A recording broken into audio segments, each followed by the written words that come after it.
Järgmine mäng, mida me mängime, on siis mälumängu doomino. Seda saab mängida alates 2 inimesest kuni 11 inimeseni. See on siis, kuulsid õigesti, mälumängu doomino, et põhimõte on sama nagu doominol, et peab laduma selliseid kaarte ja panema kokku siis näiteks geograafia, ajalugu või ajalugu. Sellel on selline erinevus, et kaartidega juurde tulevad küsimuste kaardid.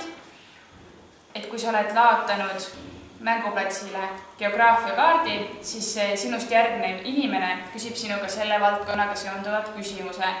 Kui sa vastad õigesti, jääb see doomino kaart maha. Kui sa vastad valesti, pead sa selle laua pealt ära võtma. Mäng algab sellega, et me jaotame siis kaardid laiali inimestele niimoodi tunde järgi.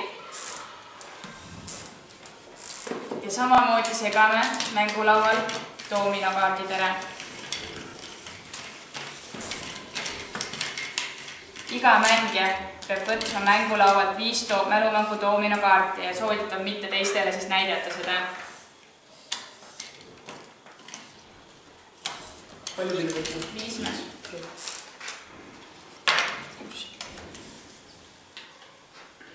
Tavaliselt seda mängu alustab siis kõige noorem seltskonnast. Tauno. Selleks on Tauno. Tauno siis samamoodi selle reeglina see, et kui sul ei ole mitte midagi panna, kui Tauno näiteks paneb ajalugu ja geograafia, aga mul ei ole kummagi valdkonnaga ühtegi seda kaarti, siis ma pean võtma siit ühe kaardi. Kui ma saan ma selle automaatselt panna siia kõrvale, kui ei saa, jääb see minu kätte. Võidab see, kellel on kõik kaardid käest läinud. No, panen siis. Missugust küsimust soovid? Sport. Kas poksijatel on lubatud lüüa allapoole vööd? Ei ole. Õige. Poksijatel on lubatud lüüa vastase jalgu võib lüüa kickboksis siis. No, mis ma teen nüüd? Nüüd ongi minu kord. Okay. Sa tõid selle enda kaardist lähte. Jah. Aga... Mina võtan siis inimesed. Ja Kati... Küsi. Meelelahutus või? Ei, Teisel pool, teine pööre siis ümber, lihtsalt kaartus on teisel pool läheb kategooriad edasi. Aga ära näita neid teistele. Kas Prantsusmaa kuninganna Maria Antoinette Anne-Louis? Kuidas on need üdava numbrid? Nii, ma aitan siis Katit, et inimesed, kas Prantsusmaa kuninganna Marie Antoinette oli Louis 14. või 16. abikaasa? 14. Õige vastus on 16. Näed, ja nüüd juhtuski, et ma vastasin valesti ja selle tõttu ma pean oma kaardi tagasi võtma. Ja huvitav info tema kohta on veel see, et Prantsuse revolutsiooni ajal giljotineeriti nad süüdistatuna riigireetmises. Ja kuhu see kaart nüüd läheb, siis see kaart läheb kõrvale, aga te võite selle kaardipakki alla panna. Nii, ja siis on Kati kord vaadata, kas tal on mingit spordi või inimese küsimust või seda kaarti. Ma võtan seal. Ei, see saa võtta, sellepärast, et sul oli sport. Ja minu küsimus on siis, mitu katset on teivashüppajal kasutada ühel kõrgusel? Õige vastus on 3. Teivashüppe maailmarekord 6.14 on alates 1984. aastast Sergei Pupka nimel. Ja nüüd siis on minu kord. Inimesed või teadus. Ja kui on selline kaart, siis ma panen... Siis sa paned, kas ise vaatad, kas paned nii või paned selle niimoodi? Ja teaduse küsimust kord. Merli sai endale vastava valdkonna küsimusega. Mitu neer on inimesed? 2. Õige. Väga keerulised küsimused. Et mis selle mängu juures ongi huvitav on see, et sa õpid selle mängu kestel väga palju informatsioone, mida sa varem ei teadnud ja mis võib olla päris üllatav.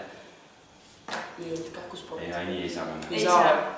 See läheb edasi kas inimesed või teadus. Nagu doominos. No okei, siis ma panen inimesed.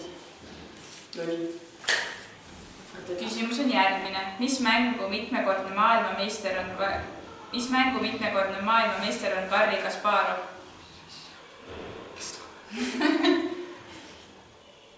Mis mäng? mis mängu mitmekordne maailmameister on Garri Kasparov? mis mängu? Mälumängu. Tema peamine rivaal on pikki aastaid olnud Anatoli Karpov. Noh, ei tea. No mis asi see oli? Siis sa pead selle ära Ma võtma. saan mitte muffi ka arvata. Eks mis mängu... Mängu, jah. Okei, mida? Jah, okei, lähme edasi. Sina pakkusid mälumäng.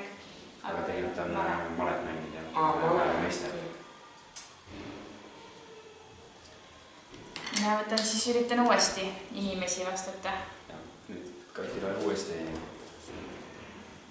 Mitu aastat oli Adenalt töötel Eesti president? 8. 5 aastat, 2005 kuni 2006. Ma ei ole osa selles mängus. Ma võtan teadus. Teadus. Ja teaduse küsimus on selline. Kas inimese veres on rohkem punaseid või valgeid verelibesid? Valgeid. Kui me mõtleme vere peale, siis on seal punaseid rohkem. Punalibed ehk rütrotsüüdid viivad kudedesse hapnikku. Ja nii, ja siis vaatame, mis mulle annab panna. Ja praegust ongi mul siis selline olukord, et mul ei ole mitte ühtegi panna. Ja siis ma pean võtma siit ja ei saa midagi. Läheb kord järgmisele. Okei, püüdme mäng. Ja millest sa said? Inimesed sai või? Jah. Niipidi või niipidi? Ma pean niipidis. Nii. Tegelikult ma tean, aga mul pole teadus. Mis firma juhtimine on teinud rikka mehe Bill Gatesist? Mis firma juhtimine on teinud rikka mehe Bill Gatesist? Mis ettevõtte juhtimine?